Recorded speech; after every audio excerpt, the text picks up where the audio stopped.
नमस्कार विद्यार्थी मित्रांनो, कशा आहात मित्रांनो? एक महत्त्वपूर्ण न्यूज आपण आज बघणार आहोत. बघा, आज द हिंदूच्या पेपरवरती एकदम सगळ्यात पहिले फ्रंट पेजवरती मोठी एक न्यूज आलेली आहे आणि ही न्यूज आपल्याला काय सांगते? ठीक आहे, ही न्यूज आपल्याला सांगते की जवळपास इंडियासह बाकीचे 4 देश म्हणजे टोटल टोटल 5 देश, या 5 देशांना इराणने स्ट्रेट ऑफ हार्मुझ जी आहे ती पास करण्याचा आदेश दिलेला आहे, म्हणजेच ग्रँट दिलेली आहे. ठीक आहे, स्पेशल दिलेलं आहे Iran grants India and 4 other countries okay Hormuz passage. बघा, बरेच दिवसांपासून या स्ट्रेट हार्मुझचं नाव येत होतं. आता या स्ट्रेट हार्मुझच्या दोन्ही बाजूला म्हणजे बघा, या प्रदेशामध्ये ही आहे स्ट्रेट ऑफ हार्मुझ, या स्ट्रेट ऑफ हार्मुझच्या या बाजूला पर्शियन गल्फ आहे आणि दुसऱ्या बाजूला ओमानची गल्फ आहे, म्हणजेच पर्शियन आखात आणि ओमानचा आखात. आता झालं असं आहे की या पर्शियन आखातामध्ये जवळपास 20 पेक्षा जास्त भारतीय जहाज अडकलेले आहेत. हे भारतीय जहाज कोणते आहेत? तर हे मालवाहू जहाज आहे. ठीक आहे, काय आहेत? तर मालवाहू जहाज आहे. आणि गल्फ ऑफ ओमानच्या बाजूला जे काही पॅसेज आहे त्यामध्ये भरपूर सारे देश असे प्रयत्न करत होते की आपल्या काही जहाजा या ठिकाणी पाठवून त्यांच्या मालवाहतूक करणाऱ्या जहाजांना आपल्या देशांमध्ये घेऊन जायचं किंवा आपल्या देशामध्ये पास करायचं. इव्हन अमेरिकेने मधल्या काळामध्ये सगळ्या नाटोच्या सदस्यांना किंवा नाटोचे देश, जेवढे काही नाटोचे देश आहेत त्या सगळ्यांना सांगितलं होतं की तुम्ही या इराणवरती आपण एकत्र मिळून हल्ला करू. बरं, ठीक आहे, तो एक पार्ट झाला. त्यानंतर अमेरिकेने जपान, साऊथ कोरिया, ऑस्ट्रेलिया, बाकीचे जे काही देश आहेत त्या देशांना सांगितलं होतं की तुम्ही तुमचं लष्करी किंवा तुमची नेव्ही या ठिकाणी आणा आणि तुम्ही या ठिकाणी प्रयत्न करा आणि या गल्फ ऑफ ओमानच्या जवळ सगळेजण तैनात होऊन आपण ही स्ट्रेट ऑफ हार्मुझ मोकळे करू. म्हणजे थोडक्यात काय, अमेरिकेचा हा प्रयत्न होता की स्ट्रेट ऑफ हार्मुझ वरती आपण काय करू, इराणचा जो वर्चस्व आहे ते पूर्णपणे वर्चस्व संपवून त्या प्रदेशातून अडकलेल्या सगळे जे काही, आता बघा, फक्त आपल्या भारताचीच जहाज अडकली का? नाही, तर त्यासोबत बाकीच्या बऱ्याचशा देशांच्या जहाजा त्या ठिकाणी अडकलेल्या आहेत. तो त्या जहाजांना मोकळं करण्यासाठी अमेरिकेचा प्रयत्न होता. परंतु झालं असं की अमेरिकेने मधल्या काळामध्ये काही 5 दिवसांसाठी सीज फायर केलं. 5 दिवसांची सीज फायर झाली, म्हणजेच शांतता थोडीशी आम्ही आमच्या बाजूने मेंटेन करू असं सांगितलं. हे करत असताना इस्रायल मात्र शांत बसायला तयार नाही. इस्रायल कंटिन्यू इराणवरती हल्ला करतच आहे. म्हणजे अमेरिका नाही करत आहे पण इस्रायलचे कंटिन्यू हल्ले चालूच आहेत. म्हणजे एक प्रकारे अमेरिका इराण बरोबर शांतता प्रस्थापित करायचा प्रयत्न करते आणि दुसऱ्या बाजूला इस्रायल काय करते? इराणवरती कंटिन्यू हल्ला करते. या पार्श्वभूमीवरती इराणने काही गोष्टी जाहीर केल्या आणि त्या सगळ्या गोष्टी या न्यूजमध्ये या ठिकाणी दिलेल्या आहेत. न्यूज काय सांगते? ठीक आहे, न्यूज काय सांगते तर न्यूज म्हणते इराण ग्रँट्स इंडिया, ठीक आहे, काय करण्यासाठी, आणि बाकीचे देश, तर बाकीचे 4 देश कोणते आहेत? तर 4 देश या ठिकाणी दिलेले आहेत. ओके, त्यामध्ये आहेत आपला भारत, त्यानंतर चीन, त्यानंतर रशिया, त्यानंतर आपला इराक आणि पाकिस्तान. मधल्या काळामध्ये काही न्यूज आल्या होत्या की चीन आणि पर्टिक्युलरली चीनी करन्सीमध्ये इराण काय करते? पेमेंट घेते तेलाच्या संदर्भात. तर भारत, चीन, रशिया, इराक आणि पाकिस्तान या 5 देशांना तुम्हाला लक्षात ठेवायचं आहे. हे 5 देश तुम्हाला विचारले जाऊ शकतात. ठीक आहे. दुसरी गोष्ट, याच्यामध्ये एक स्पेशली उल्लेख दिलेला आहे की इरिस देना, ठीक आहे, इरिस देना, IRIS देना नावाची एक इराणियन शिप होती जी भारतामध्ये नौदलाचा जो सराव होता, तो सराव इंटरनॅशनल लेवलचा सराव होता, तो सराव पार पाडून आपल्या मायदेशी चालली होती. जात असताना श्रीलंकेच्या कोस्ट जवळ या देनाला अमेरिकेच्या एका पाणबुडीने उडवलं. त्याचा एक व्हिडिओ आपण लास्ट टाइम बनवला पण होता. तर या देनाला ज्यावेळेस उडवलं गेलं होतं त्यावेळेस देनाने मदत करण्यासाठी काही मेसेजेस पाठवले होते आणि त्यावेळेस इंडियन नेव्ही आणि श्रीलंकन नेव्ही आणि इंडियन नेव्हीने खूप जबरदस्त सपोर्ट केला होता.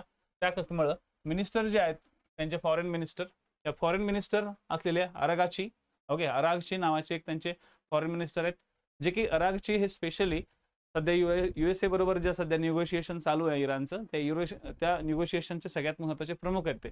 त्यांनी सुद्धा स्पेशली थँक्स केलेलं आहे आपल्या भारताचं आणि पर्टिक्युलरली शेजारचा देश श्रीलंका, कारण की त्यावेळेस आपल्या इंडियन नेव्हीने या आयरिस देनाच्या क्रूला वाचवण्यासाठी मदत केला होता, राईट. त्याच्यानंतर मध्यंतरीच्या काळामध्ये साधारणतः एक 20 तारखेच्या आसपास, 20 मार्चच्या आसपास भारताचे काही महत्त्वाचे 3 वेसल्स आपल्या या स्ट्रेट ऑफ हॉर्मुझच्या एरियातून आले होते. त्यातले दोन पर्टिक्युलरली स्ट्रेट ऑफ हॉर्मुझच्या पलीकडून आले होते आणि इथं स्पेशली मेन्शन केलेलं आहे आतापर्यंत, ओके, आतापर्यंत हे जे स्ट्रेट ऑफ हॉर्मुझ आहे, या स्ट्रेट ऑफ हॉर्मुझला क्रॉस करून आलेल्या जवळपास 4 शिप आहेत आणि वेळोवेळी आपण त्याच्यावरती अपडेट दिलेले आहेत विद्यार्थी मित्रांनो. हे 4 शिप्स सुद्धा या ठिकाणी सांगितलेले आहेत, ज्यामध्ये आहे जगवसंत, ओके, पाईन गॅस, ओके, पाईन गॅस, शिवालिक आणि नंदादेवी हे जे आहेत. ओके, आता जगलाडकी जी आहे, जगलाडकी नावाचं जे वेसल आहे, हे जगलाडकी नावाचं जे वेसल आहे ते कुठून आलं होतं माहिती आहे? ते हॉर्मुझच्या समुद्रधुनीतून नव्हतं आलं, ते आलं होतं ह्या युएईतून भरलं जात होतं. ठीक आहे, फुजियाराव नावाचा एक बंदर आहे, पोर्ट आहे, तिथून ते आलं होतं. पण या पर्शियन गल्फमधून हॉर्मुझची खाडी क्रॉस केलेले आतापर्यंत 4 वेसल आहेत आणि आता तर भारताला सगळ्यात महत्त्वाची परवानगी मिळालेली आहे की तुम्ही आता जाऊ शकता या हॉर्मुझच्या समुद्रधुनीतून. आता याच्यामुळे काय होईल तर बघा, परत एकदा एक महत्त्वपूर्ण ऑपरेशन या ठिकाणी स्टार्ट केलेलं आहे. हे ऑपरेशन सुद्धा याच पार्श्वभूमीवर तुम्हाला लक्षात ठेवणं गरजेचं आहे. तर ऊर्जा सुरक्षा ऑपरेशन, ऊर्जा सुरक्षा नावाचं एक ऑपरेशन सुरू करण्यात आलेलं आहे. ठीक आहे, याच्या आधी आपण ऑपरेशन संकल्प बघितलं होतं, त्याला तुम्ही सर्वांनी छान प्रतिसाद दिला. ऑपरेशन संकल्प जे होतं त्याच आधारावरती पर्टिक्युलरली एका बघा, ऑपरेशन संकल्प हे जवळपास इंडियन नेव्हीचे एक प्रत्येक ठिकाणी म्हणजे ज्या ठिकाणी आपला समुद्री माल अडकला असेल अशा ठिकाणी तो माल आणण्यासाठी नेव्ही पाठवणे, तर त्या नेव्ही पाठवण्यासंदर्भात जे ऑपरेशन होतं ते होतं संकल्पच. आता हे ऊर्जा सुरक्षा म्हणजे काय तर बघा, देशामध्ये मोठ्या प्रमाणात ऊर्जा संकट निर्माण झालेलं आहे. आपल्याकडे एलपीजीचा साठा खूप कमी आहे. ठीक आहे, आता गव्हर्नमेंटने हे पण जाहीर केलेलं आहे की ओके, की गव्हर्नमेंटने आता नुकतंच एक सेटअप पण करून दिला की India has oil for 60 days, LPG supply for 1 month.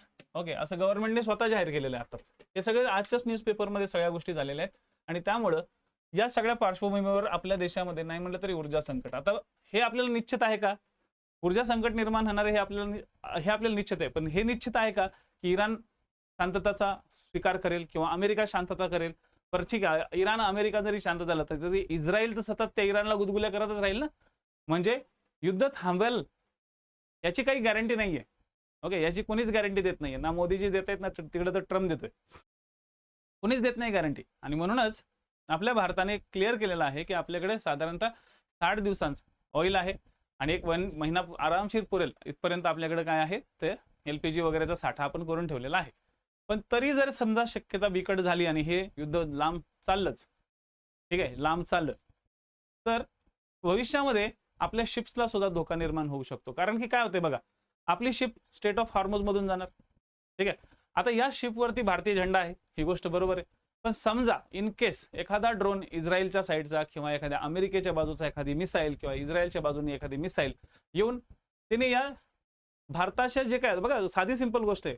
आता हे 5 देश म्हणजे कोण? जे इराणच्या फेवर मधले देश होते किंवा ज्यांना इराण बरोबर चांगले संबंध त्यांचे प्रस्थापित झाले होते. त्याच्यामुळे हे जे बाकीचे जे देश आहेत, जे 5 देश आहेत, हे ज्यावेळेस ते हॉर्मुझ मधून जातील तर बाकीच्याही देशांच्या पोटात दुखेल आणि मग त्या ठिकाणी त्यांच्यावर हल्ला होऊ शकतो. एखादा ड्रोन हल्ला झाला तर प्रॉब्लेम नको. म्हणून भारतीय नेव्हीने कालच ऊर्जा सुरक्षा नावाचं ऑपरेशन सुरू केलेलं आहे. म्हणजे आता आपल्याला ग्रँट तर मिळाली, आपल्याला यायला तर परमिशन मिळाली, पण आता त्या शिप्सला आपल्या भारतापर्यंत आणण्यासाठी आपला एक नेव्ही बेडा त्या ठिकाणी असणं गरजेचं आहे. म्हणूनच आपल्या भारतीय नौदलातील काही महत्त्वपूर्ण अशा शिप त्या ठिकाणी स्ट्रेट ऑफ हॉर्मुझ जवळ आता जमतील आणि पर्शियन गल्फमध्ये एंट्री करून त्या प्रदेशात म्हणजे युद्धजन्य वातावरणात, ठीक आहे, युद्धजन्य वातावरणात त्या प्रदेशामधून सगळ्या शिप्सला आपल्या भारतापर्यंत आणण्याचं सगळ्यात महत्त्वाचं काम हे ऑपरेशन ऊर्जा शक्तीमध्ये असणं गरजेचं आहे. यावरती सुद्धा आयोग विचारू शकतो प्रश्न. ठीक आहे, तर आता या न्यूज मधून ओके, या महत्त्वाच्या अशा 2 न्यूज आहेत, या 2 न्यूज मधून आपल्याला एवढं लक्षात आलं की 4 अदर कंट्रीज बरोबर आपल्याला सगळ्या गोष्टी झाल्यात. आता तुम्हाला हे पण माहिती असेलच की सध्या पाकिस्तान या ठिकाणी एक निगोशिएटर म्हणून काम करतोय. आता तो का करतोय, कसा करतोय त्याच्या मागे आपल्याला जायचं नाहीये. ठीक आहे, तो करतोय म्हणजे करतोय. आपल्यापेक्षा वाईट अवस्था पाकिस्तानची आहे. ठीक आहे, आणि पहिली गोष्ट जयशंकर जे आपले परराष्ट्र मंत्री आहेत त्यांनी ऑलरेडी सांगितलेलं आहे की भारत हा एक दलाल राष्ट्र नाहीये, दलाल म्हणून आपण काम करत नाही, की अमेरिकेची शांतता किंवा अमेरिका आणि इराणमध्ये शांतता निर्माण होईल यासाठी आपण दलाल म्हणून तर काम करत नाही. ही सुद्धा एक कमेंट महत्त्वाची आहे. त्याच्याद्वारे आपलं परराष्ट्र संबंधाचं जे धोरण आहे की आपण कोणत्याही इतर देशांच्या मध्ये किंवा त्यांच्या अंतर्गत मामल्यांमध्ये किंवा आंतरराष्ट्रीय युद्ध चालू आहे तर त्या ठिकाणी आपण लुडबुड करत नाही, आपण दलाली करत नाही. ह्या गोष्टी लक्षात ठेवा. जसं आता रशिया आणि युक्रेनचं युद्ध आहे त्याच्यामध्ये दलाली कोणी केली? अमेरिकेने केली, बरोबर. आता आपल्या भारताचं दुसऱ्या देशाबरोबर युद्ध सुरू झालं, मध्ये कोण पडते दलाली करायला? अमेरिकाच पडते. पण ज्यावेळेस दुसरे कोणीतरी देश लढत आहेत, ओके, दुसरेच कोणतरी देश, 3 देश तिकडे लढत आहेत आणि त्या ठिकाणी भारताला तिथं तोंड उठून जायची काही गरज नाही, कारण की भारताचं परराष्ट्र धोरण असं नाहीच आहे. आपण कुणाच्याही देशांतर्गत किंवा कोणत्याही देशांच्या आतमध्ये असलेल्या गोष्टींमध्ये आपण इंटरफेअर करत नाही, ही गोष्ट लक्षात ठेवा. आणि म्हणूनच या ठिकाणी हे गेल्या पूर्ण आठवड्याभराचा एक डाटा या लेक्चरमधून तुम्हाला कव्हर करायला मी माझा 100% प्रयत्न करतोय.